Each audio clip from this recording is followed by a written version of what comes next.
It's working. Welcome everyone to this webinar. We're going to talk about the life cycle assessment of innovative solar technologies. Basically, I just want to tell you about the basics of life cycle assessment, what you can use it for, and the SOLARUP project and how we're going to use the life cycle assessment in the SOLARUP project. I'm Diana Bizarro. I am a scientist at TNO, the Netherlands Organization for Applied Scientific Research, and specialist in life cycle assessment and circular economy. And to start with what a life cycle assessment is, or a life cycle. What is the life cycle of a product? The life cycle of a product starts with the materials that you need to produce it. So for you to have your mobile phone, for instance, someone needed to extract oil to produce the plastics that are used in it. A company needed to extract silver, probably gold, copper, among other many metals that go into it. Then all these materials, they go to a production facility where the different components of the phone is going to be produced. They use a lot of energy and other materials to be able to produce those components.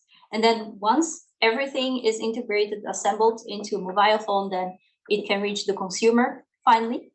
Of course, you can imagine that there is a lot of transport happening in each of those steps. So at the material production itself, then from the material extraction to the material, the phone component producers, and then the phone producer. And then once the product is ready to go to the consumer, it's also transported to a local storage or shop where it can be acquired by the consumer. And then the use phase starts. So when this product starts being used, and there are also impacts associated with the use of these products. So for you to use your phone, you need to charge it with electricity every day or every other day, depending. And then this electricity also causes impacts to be produced. And then after a couple of years, hopefully, your phone will reach the end of service life. So you cannot use it anymore because parts of it break. And then it needs to be disposed of.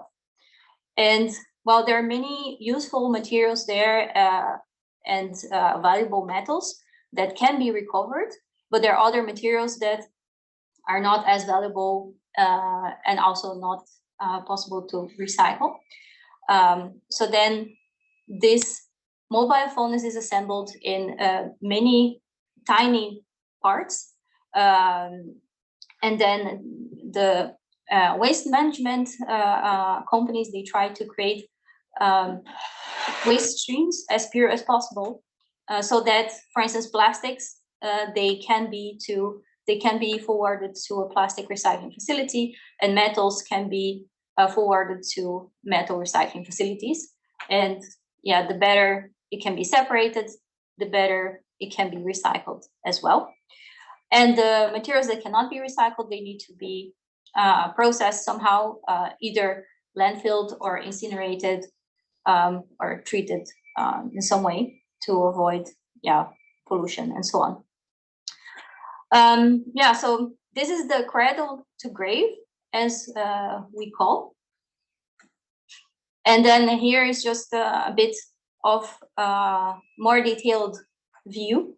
You can look at the life cycle of product for different scopes. You can look only the material processing, for instance. So if you're a company and you're interested in the impacts that your production process has, then, and not so much into the indirect influence that you can have in other impacts, then you might be interested in looking only into a gate-to-gate life cycle assessment, which means only the gate of your factory, basically, what comes in and what comes out. You don't look at that, but you look at everything that happens within the gates of your factory. But then if you want to, yeah, maybe you're looking at your product and you're interested in redesigning it to reduce the environmental impacts. Yeah, then it's probably also useful to look at the materials that you use, where they are coming from, and so on. And then you extend and also maybe the packaging, then you extend the scope of your study to include also the impacts of acquiring these raw materials and packaging and so on. And you can make choices looking at that. Then it is also possible to go even further and do the cradle to grave assessment, where you look at the whole life cycle of the product. Maybe there are certain design choices that you can make that to reduce the environmental impacts during the use phase of a product. So I gave the example of mobile phone. If you make a more energy efficient mobile phone, people need to use less electricity, and then it will reduce the energy consumption during the use phase. And that's for some products, that's something that makes sense looking at. And also, it's since mobile phone contains so many valuable materials, it's also maybe interesting to look at how you can make the recycling part easier, so that more materials can be recovered, and materials that are recovered at a higher quality. And you can also look at cradle to cradle. So you go a step further, and then you also look at the materials that can get recovered and how they can be used again in new production processes. Right.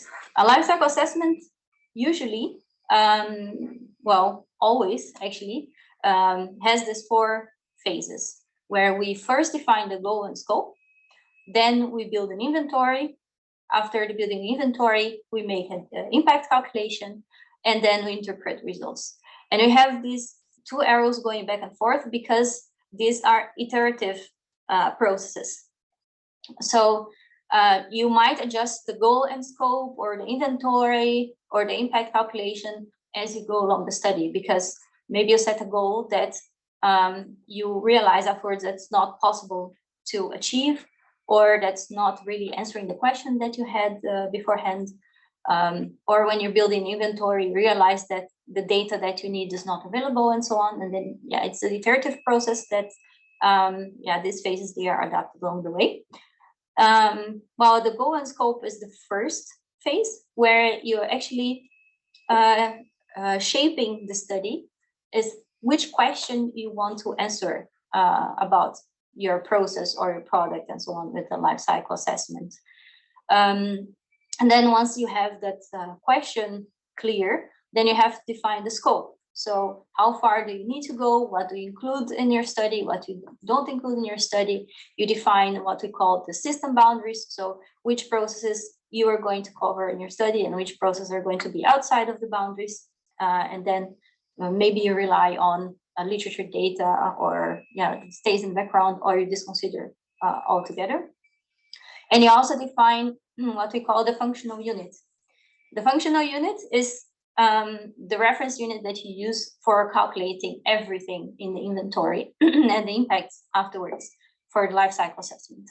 And usually it should describe the unit, like this product, and then characteristics of it. So what are you going to measure? Like the impacts of 1 kilogram of a mobile phone, or of 1 mobile phone, or, you have to describe the function, and then the characteristics of that unit in the functional unit, because that will, you're going to scale everything up or down up to that unit that you chose. And after that, you go to build the inventory, where then you look at all the processing steps needed to produce that product that you're analyzing.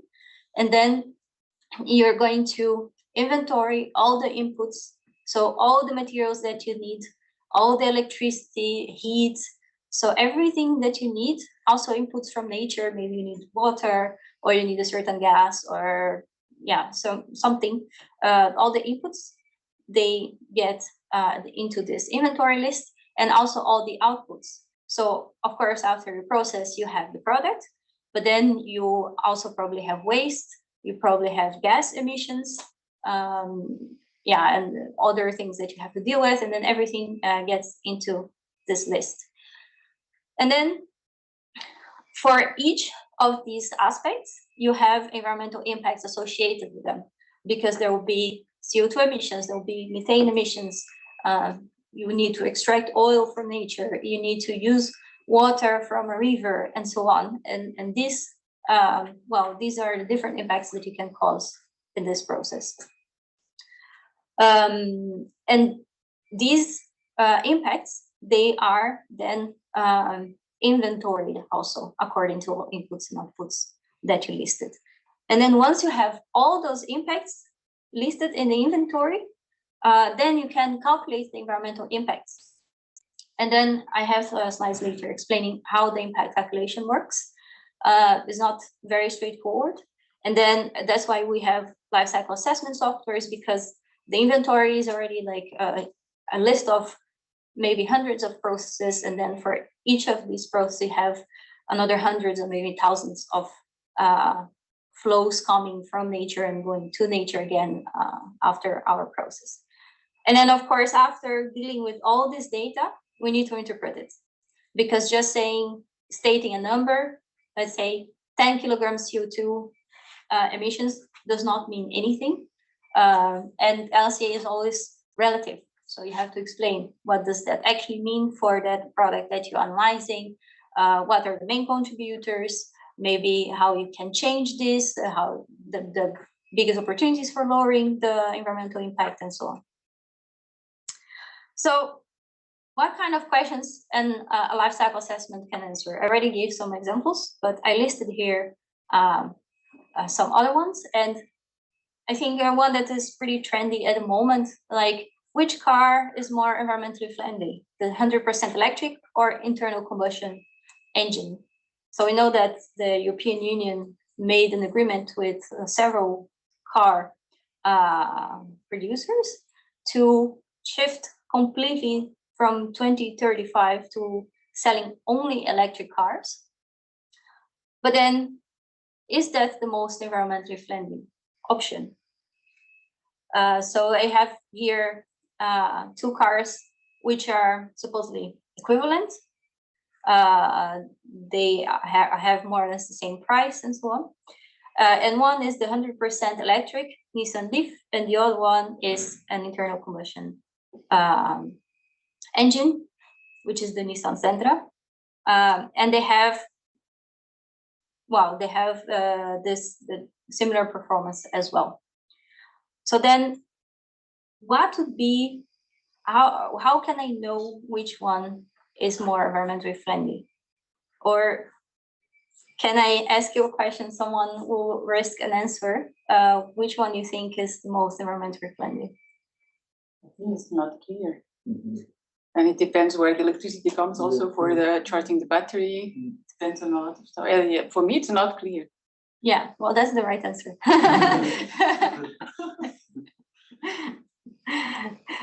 So yeah, that's true. It depends, because for the electric car, you use electricity for riding it, and then producing electricity also has impacts. And whether your electricity is produced with hydropower or windmills, solar panels, or coal, for instance, or oil, will make a big difference in the end.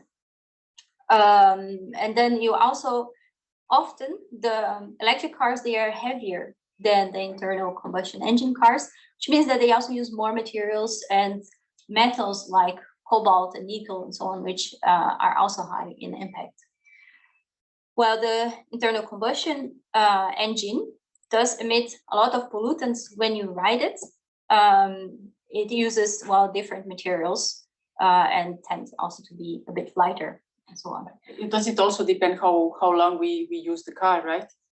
The lifetime, or?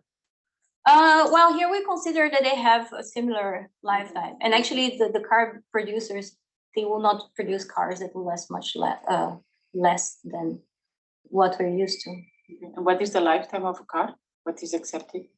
So on average, 280,000 kilometers. So it's measured by kilometers. Yeah, yeah, because then that's how the parts get worn out. Yeah. But of course, it will vary from car to car, and this is just like an average number. So yeah, up to discussion, depends on the study. And then I have here one example. So here I actually have two indicators in this graph. One is for circularity, and the other one is for impact for both cars. On the left side, you have the battery electric vehicle, and on the right side, you have the internal combustion engine. And while there is not much difference for the circularity of both cars, as calculated for these two, we see that if we don't consider the use phase, so it's important that all the impacts from using the car are not included in these results. The internal combustion engine performs better in the three impact categories that you can see in this graph, which is emission of particulate matter, climate change, and human toxicity.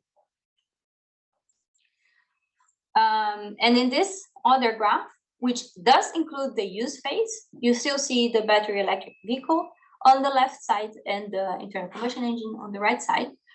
And then you see that the battery electric vehicle still performs worse than internal combustion engine for the particulate matter emission and human toxicity, but performs better in climate change impact category. And then, yeah, this is due to mostly the material inputs that you need for the battery electric vehicle. And then the advantage is during the use phase. So you do have less CO2 emissions or CO2 equivalent emissions. Right. So what other questions an LCA can answer? Well, you might have a similar question for which kind of bag you should use in supermarkets. Some years ago, we would go to the supermarket and we would get plastic bags for each set of groceries that we do. And now we don't anymore. And then they say, oh, this is more environment friendly. Then, yeah, they still sell the plastic bags, but then they're bigger and they are sturdier, so they can put more things into it and it carries more weight. But you also have textile bags or you have paper bags. So which one is the most environmentally friendly? You might ask the question to yourself. And for the ones present here, we're going to have one example about this later on when we start talking about LCA in more details, because you have to define what is the function of the bags and how you are going to compare them and so on. So establish like an equivalence so that you can make them comparable. Another question you might be interested in is from an environmental point of view, should we use glass fiber composite or steel to produce the car? Yeah, because glass fiber is lighter than steel. But then what consequences can I expect from one choice or the other? How can the overall environmental impact of a refrigerator be minimized? And well, you might have several options, but you might want the one that demands the least effort and brings you the most benefit from it. And should you incinerate plastics or recycle them? So those are all questions that you can answer with life cycle assessment. So life cycle assessment has been around for quite some time now, and it has been standardized, widely discussed, and there is a certain consensus on which steps you should take, how you make studies comparable, and so on, and how you ensure the quality of the LCA study. So while it's still a methodology that can be improved, and there are many uncertainties around it, it's also, now there are many standards that handle these things and give you guidelines on how to deal with those. So here I have a list of some of them, and this is a small list. There are a lot more guidelines and handbooks, standards that you can use. But then as a rule. Everyone applies the ISO standards from 2016. This is the ISO 14000 series, which tells you how a life cycle assessment has to be conducted. And if you want to make it publicly accessible, or make claims on your product, then you have to follow that, and you have to have a third party, an independent third party, looking at your study, your report, and your model to make sure that the choices that you made while modeling make sense, and that you're not just tweaking the methods to get better results than your competitor, for instance. I think some of the most recent ones are the PEF, the Product Environmental Footprint guidelines from the European Union, which, besides providing a database, also provide set of rules per product that you're looking at, which we call product category rules, because life cycle assessment is really broad, and the ISO standards, they are also very general. So to make comparison between products and institutionalize it, then you need more specific rules for each product, and then that's what the PEF does.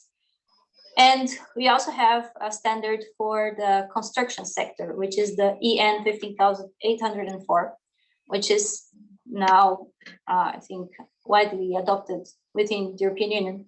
And yeah, it provides guidelines, specific guidelines for the construction sector.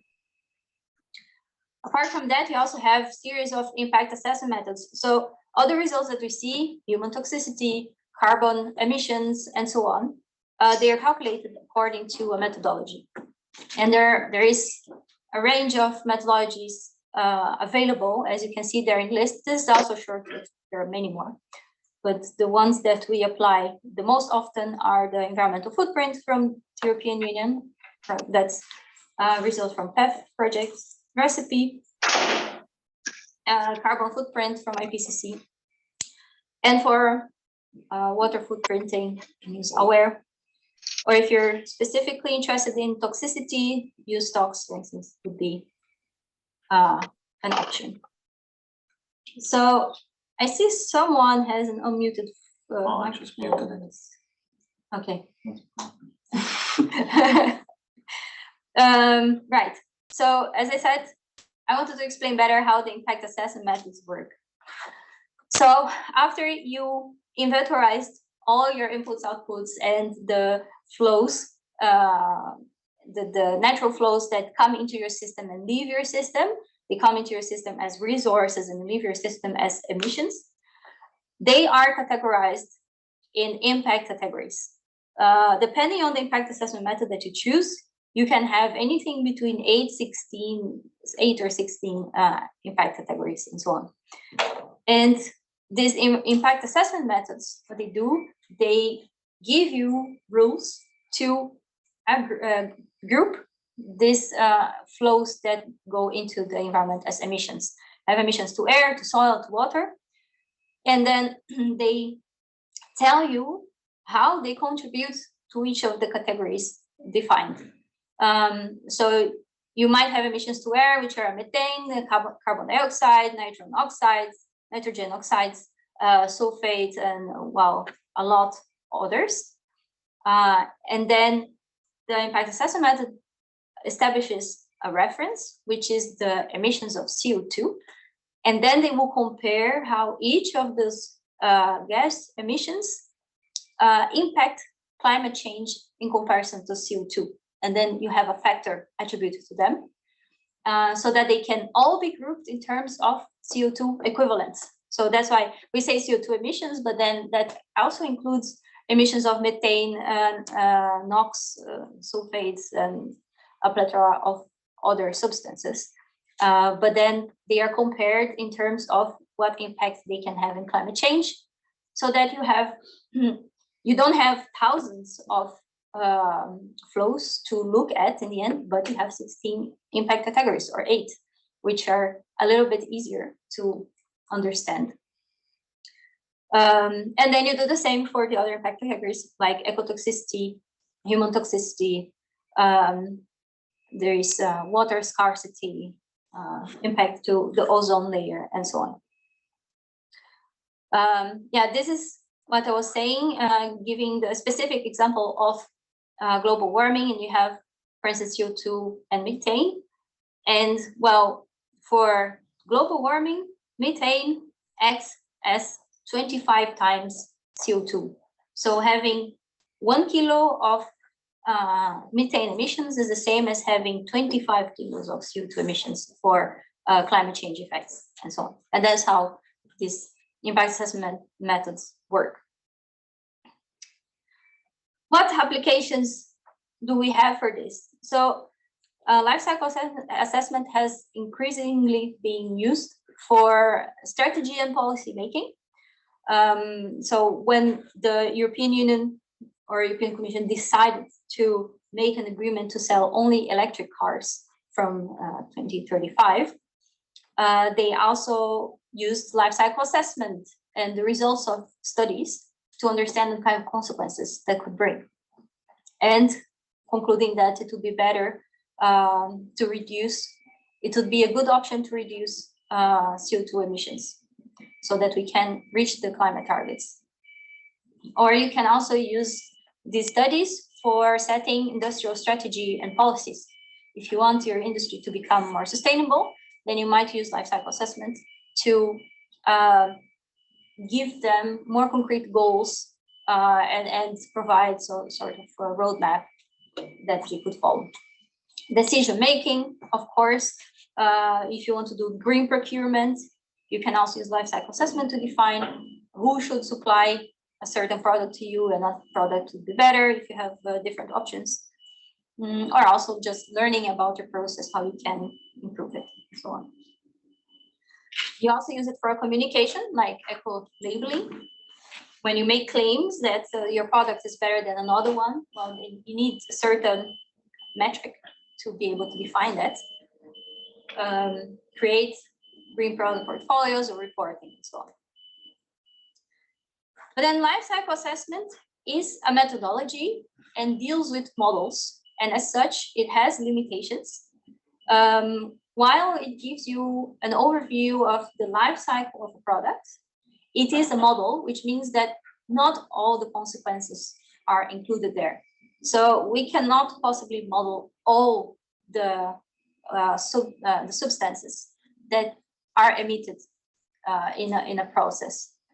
And then you have certain substances that are compounds. You know, you cannot have a database that has all the existing compounds, emission, and so on. So you have to take that into account when you're interpreting the results. It's also based on best estimate, yeah, because you make a model. So you won't have all the data that you need. You need to make some assumptions. There are uncertainties. So you also should handle the results with care. So in the interpretation phase, you should consider those limitations for drawing your conclusions and recommendations. So yeah, an example is the nuclear energy. It seems very environmentally friendly in LCA, but the risk of a leakage of radioactive materials is not included in the study. And also, since we don't know, to a certain extent, we don't know what impacts that waste has or can have. Well, that can also not be modeled in a life cycle assessment. So that's also something that you should take into account. Or if you're looking at, for instance, milk production, for life cycle assessment, the more cows you put in the smallest space possible and the least you feed them, the best, because that's the most efficient. You need less inputs, but that's not taking into account the animal welfare, for instance. Is that an ethical thing to do? Life cycle assessment does not cover that. So those are things that you have to take into account in parallel. And also temporal and spatial uncertainties. It's interesting that while in the database we have data sets, and then we make a model. And in this model, while in real life, things happen one after the other. First, you have raw material extraction, then you have production, then it's used for a couple of years, and then after these years of use, it is processed and waste. When you model, everything is happening at the same time. So any time variations that occur are not included in the study either. And also spatial things for emissions, for instance, they are not very well covered either. So things are emitted, but where to is not specified. So you might have a place, let's say a place in South America that's close to a mining facility. Well, that place is probably already quite suffering quite a bit with emissions. And then if you have more emissions there, well, it might be worse than if you have some emissions in a place that is far away from that mining facility. But that is also not covered in life cycle assessment. You have one process and it doesn't matter where it's actually happening. So if that is important for your study, then you should also pay attention to that when you're interpreting the results. Now, how does it look like for solar panels and solar cells? Well, there is quite some literature available already. And then there is the International Energy Agency, which has invested quite a lot into sustainability studies of solar panels and looking which are the most important aspects for when you're making the life cycle assessment of these devices. And then here we have the aspects that they recommend as a minimum to be taken into account when we're assessing solar panels. For the production stage, we should always consider all the raw material inputs, energy supply, the manufacturing process of the solar cells, manufacturing of the panel itself. So when you integrate the cells into a panel with frame and everything, mounting system. So if it's installed in the roof of a house, you need the structure to fix it there. That should also be included in the study. The cabling that you need to connect the panels to the house, energy network, inverters that you need to convert the energy captured from the sun into usable energy for your devices in your house or into the network, and any other components that you might need. And during the construction stage, so when you're installing that solar panel, maybe in a solar farm or on the roof, you might need some other materials or electricity. Maybe you need to rent a crane that will burn diesel when you're installing those solar panels. Then that should also be taken into account. And then during the use stage, maybe you need to clean panels. If you live in a place where it's dusty and it does not rain, then there is dust accumulating in your solar panels, and that's reducing the electricity production. So then you should make sure that they are cleaned every now and then. You need water for that. And then the end of life, which is when it's decommissioned, we need someone to go there, decommission everything, disassemble, transport all those parts, and then forward them to waste processing facilities for reusing, recycling, or disposing the waste that cannot be recycled and so on. Functional unit that is used for a solar panel. The most common that we see is the kilowatt hour, the impacts per kilowatt hour electricity produced with a solar panel. Because the function of a solar panel is producing energy. And then if you need a certain amount of energy, then you want to know how much impact producing that energy causes. The problem with that is that how much energy a solar panel produces depends on how much solar radiation you have at that location. What's the angle that you install the solar panel? And also, well, variations with seasons and so on. And then if you have those results reported in terms of kilowatt hour, then you cannot reuse that study for a different location, for instance. So then what's recommended is that we report the capacity per module, for instance, kilowatt peak, because the kilowatt peak is technical performance of the solar panel. And then you can apply those variables to calculate how many kilowatts hour it can produce at the location that you're looking at. But that makes studies more usable. And in the SOLARUP, we're going to model in terms of kilowatt peak, but also provide other characteristics of the panel, like what is the area of the module and what is the mass, so that the results of the study can be easily reused afterwards for other situations. Right, and this is also a recommendation from the International Energy Agency, the PVPS Task 12 group. SOLARUP, I already talked a little bit about SOLARUP, but not for the people present here, because you already know what the project is about, because you're working on it. But the people online might not know. The idea is the goal is to develop sustainable semiconductors for scalable solar cell applications using zinc phosphide as the material for that. And at the end of the project, there should be an ultra-thin nanostructured solar cell based on zinc phosphide produced that can produce energy with unprecedented conversion efficiencies. Well, that's the goal, at least. And then the motivation is that zinc phosphide is abundant. So many of the solar panels that are used now, well, almost all of them are silicon crystal. And while silicon is not rare, it's also abundant because sand is silicon, basically. It needs to be processed quite a lot to become the 99.6 or 99 after the comma percent purity. It demands a lot of electricity and energy to reach that.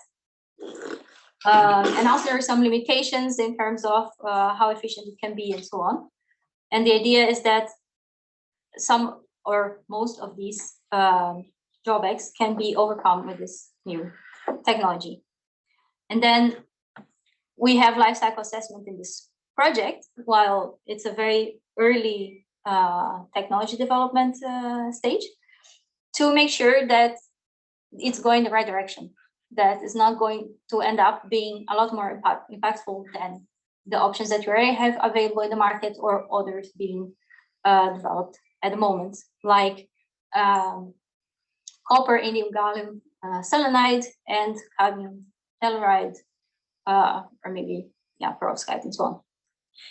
There are many institutes that are part of the consortium or the study. There's ICN2 Barcelona, EPFL, here where we are located in Switzerland, the University of Jena, University of Lund, TNO, and AMO.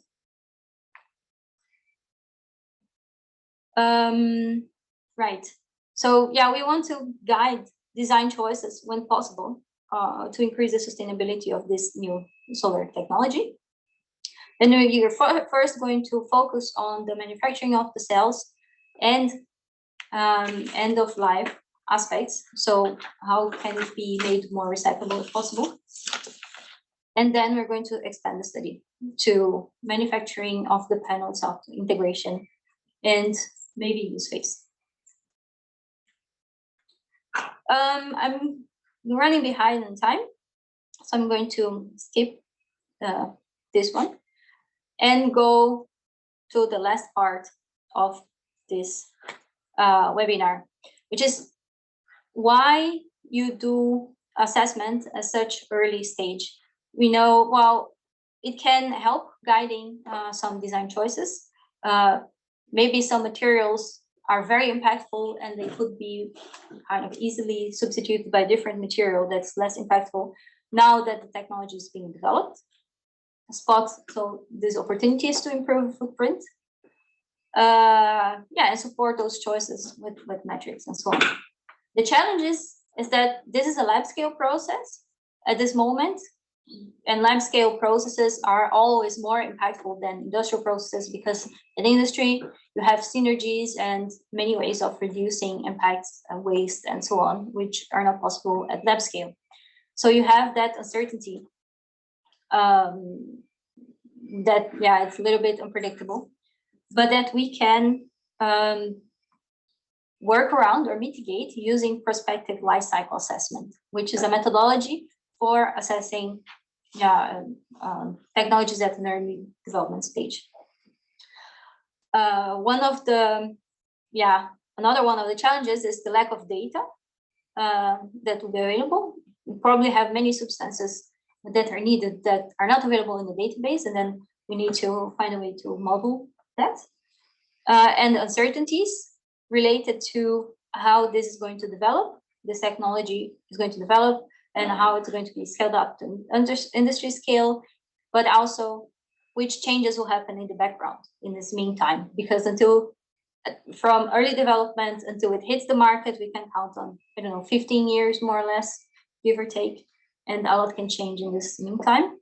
So of course we need to do lots of assumptions, but then we work with experts to make sure that these assumptions, they are reasonable, and that it makes sense to make choices based on that.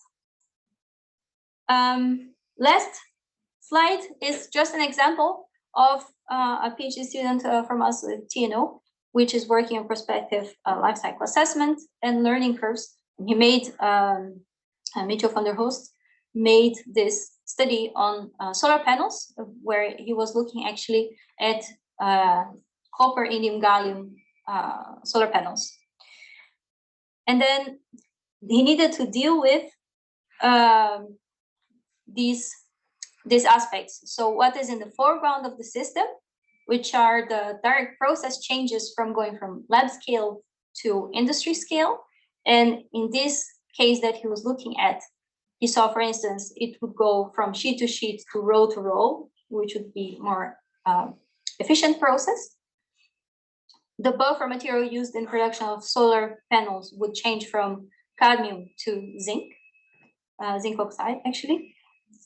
And also transparent conductive oxide composition would change to indium tin oxide, ITO, if I'm not wrong. Also in the pilot scale, they were dealing with cells that were 30 by 30 centimeters squared. But then the commercial scale, the panels would be 60 by 120 square centimeters. And then, while those were the aspects that he was taking into account when scaling this from pilot to a commercial scale, to see which impacts that would have in the life cycle. And also an increase in efficiency from 15 to 20%.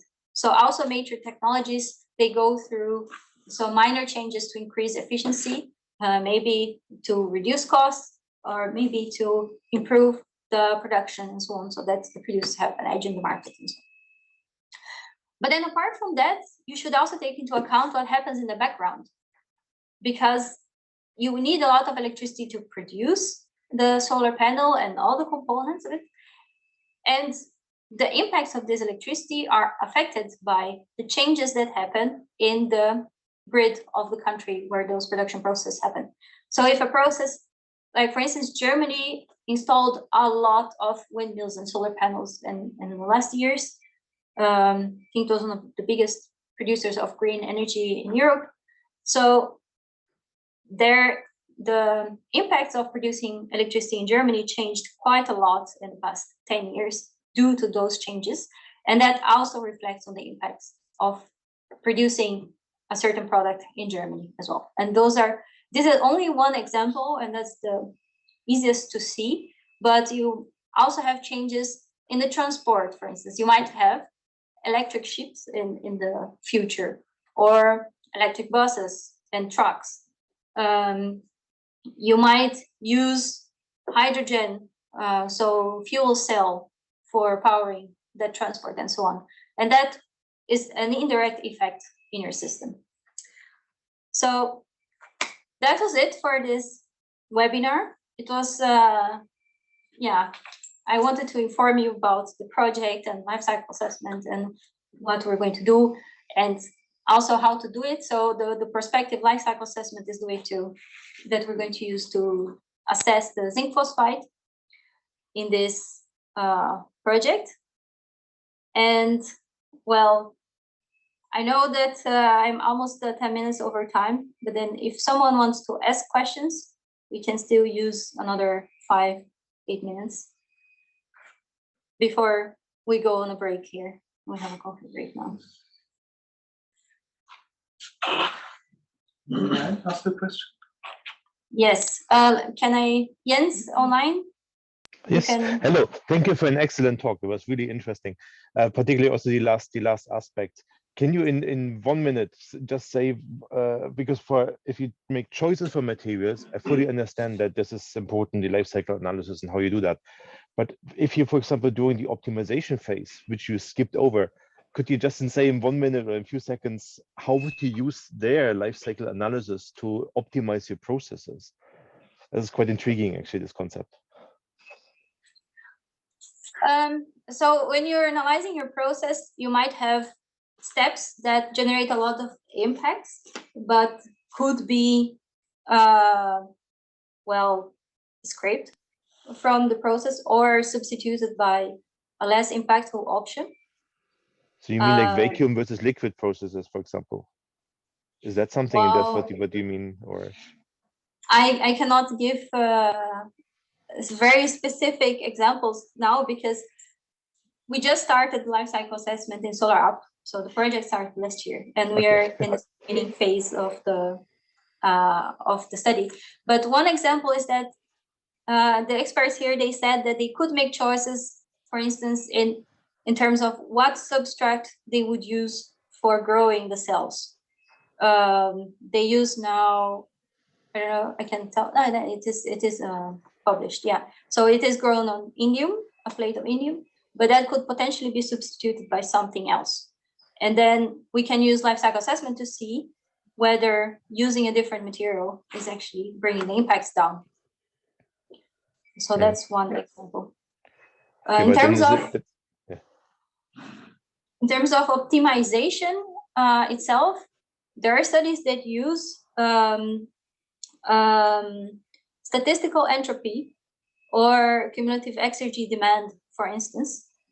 And then you're really looking at optimizing steps of a process, but not so much at the environmental impacts. But then you can potentially use both in parallel so that you optimize the process while also reducing environmental impacts, I would say. Thank you. Thank you very much. Nico? Yes, thank you very much for your talk, especially for this, for the prospective LCA. You pointed out that there are especially many assumptions and models and so on that you have to build. Is it also part of LCA to give some kind of quantifiable error? Like I imagine this, I mean, the whole calculation is so very, very complicated, but if you now try to also follow how errors propagate to the final result, this must be a nightmare. Is this part of LCA? So we have a semi-quantitative way of dealing with uncertainties in LCA. The most popular is using what we call the pedigree matrix, where you have 5 categories of uncertainties, which are related to the time aspect. Is the technology that you're looking at or the data set that you're using adequate to the timeline that you're looking at? The other one is related to geography.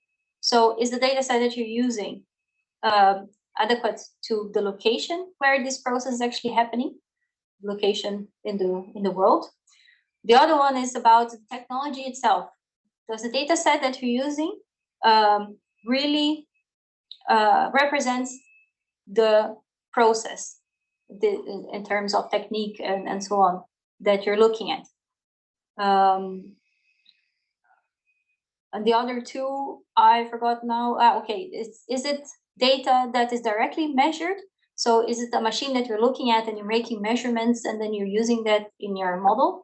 Or is it taken from literature, or is it like a best guess from expert?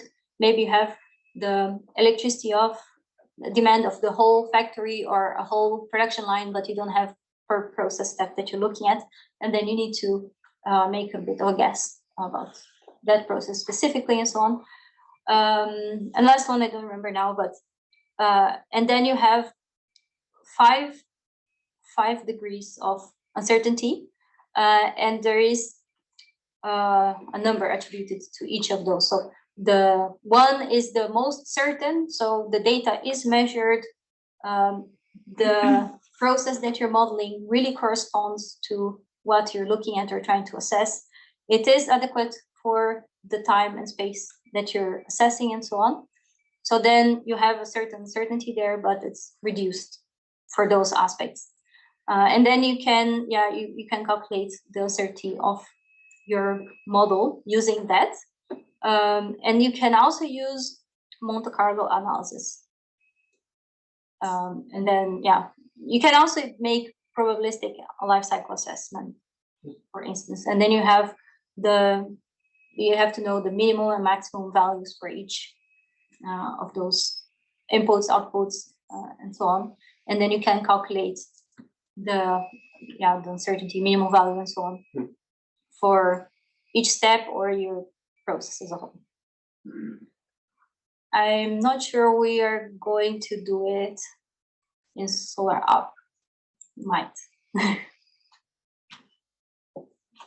Okay. I think with this, we are done. I don't see any more hands raised. So I'm going to close the webinar. Thank you all for your attention. And I wish you a nice day. Thank you. Thank you.